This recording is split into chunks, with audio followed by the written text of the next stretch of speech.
Assalamu alaikum.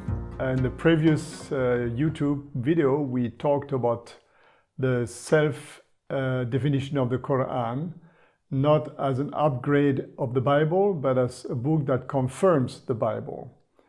Let me repeat a couple of texts from the Quran. Al-Ma'idah 46, where it said, "We have sent Isa and Maryam in their footsteps, confirming what was in his hands from the Torah. We gave him the Injil, which is guidance, Huda in Arabic, and light, confirming what was in his hands from the Torah, a guidance, again, the word Hudan, and an admonition to the just." In Al Imran, verses 3 and 4, "He has sent down to you the book with truth, confirming what was before it, and it has once sent down Torah and Injil as a guidance for mankind, and he has sent down the Furqan. Those who cover Allah's sign will suffer penalty. Allah is exalted in might, Lord of retribution." And another text in Al-Kahf, this is the Surah 46, in verse 12 it is said, "Before this one was the book of Musa, an orientation," this time with the word imaman, "and a mercy. This book confirms it in Arabic, warning those who do wrong and giving good news to those who do right."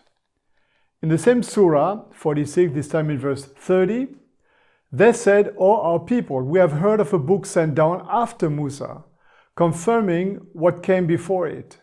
It guides, Yahdi, us into the truth and the right way."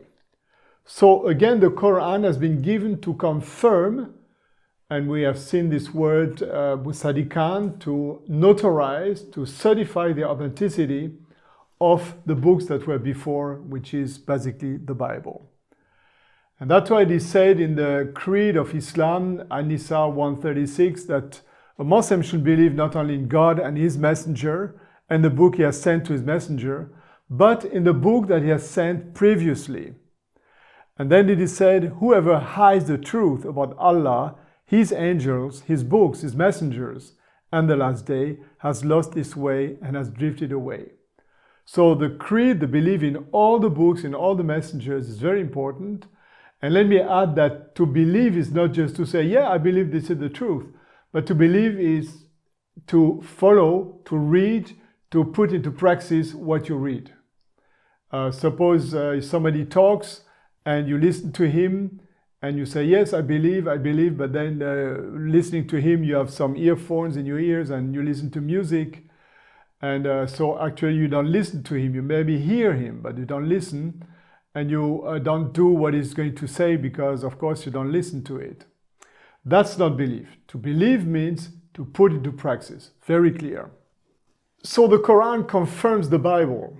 And a Muslim has to believe in the Bible. But this is where some people say, yes, we believe in the Bible, but in the Bible that was at that time, not in the Bible we have today. Which means that if the Bible has been changed, it must have been after the Quran. Well, the Quran was given about 700 after Christ, so after the Bible. At that time, Europe was Christian, the Middle East was more or less Christian, part of Africa, 1/3 of India, 1/3 of China, even a big part of Siberia. These places were Christian. So these people had the Bible. So now we have to ask a couple of questions. If the Bible has been changed at that time or after that time, when was it? When in history did Jews and Christians agree worldwide upon the changes to be made in the holy books? Imagine these people from Europe, Africa, Asia, Middle East. No phone, no WhatsApp, no internet, no airplanes. How could have all these people come together and agree, Jews and Christians, about the possible falsification of the Bible? Who took the initiative? How could they agree about corrupting the text about Jesus? Because the Jews don't accept Jesus as the Messiah. This must have been a huge historical event. When was it? Where was it? Are there some historical records on that relating such an action? And the answer is No. If that happened, how could the Jews and the Christians collect and destroy all the thousands of Bibles already in circulation worldwide? Do you have an idea? And how comes that no one protested? How comes that Muslims accepted such an action? How could all those who own the original copy of the Bible be convinced to exchange it for a corrupted version? That must have been a huge task. We could continue on and on with questions. How come that no one has kept one single copy of the genuine text? Because today, as I said, all the Bibles have the same manuscripts based on, which means that yes, there are many translations, but the original in Hebrew, in Aramaic, in Greek is the same, no matter if you're a Catholic, if you're an Orthodox, wherever you come from, which continent, this is the same Bible.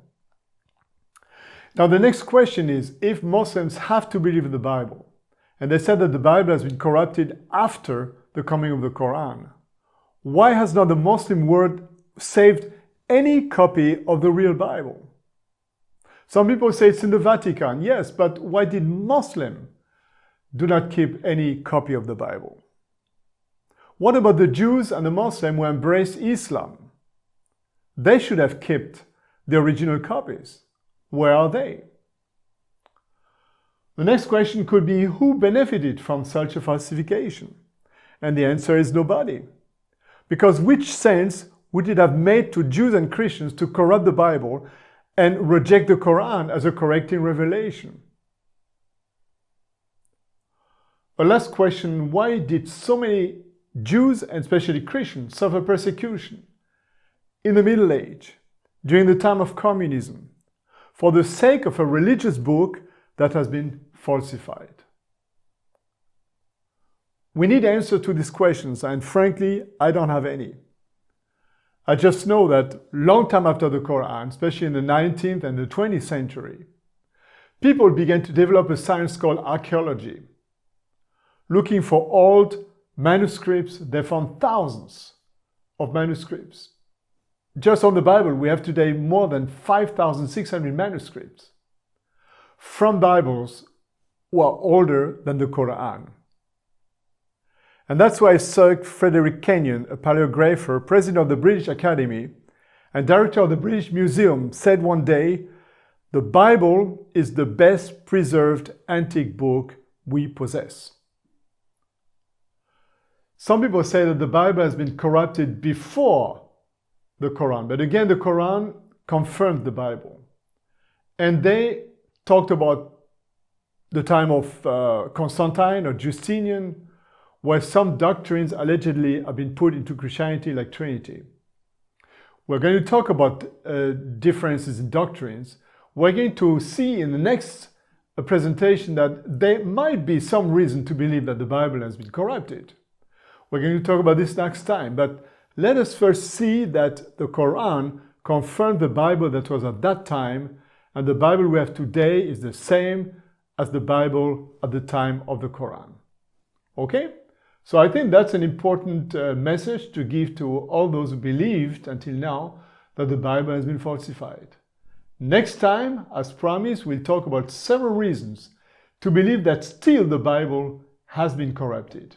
So follow me next week, and thank you so much for being with us. Assalamu alaikum.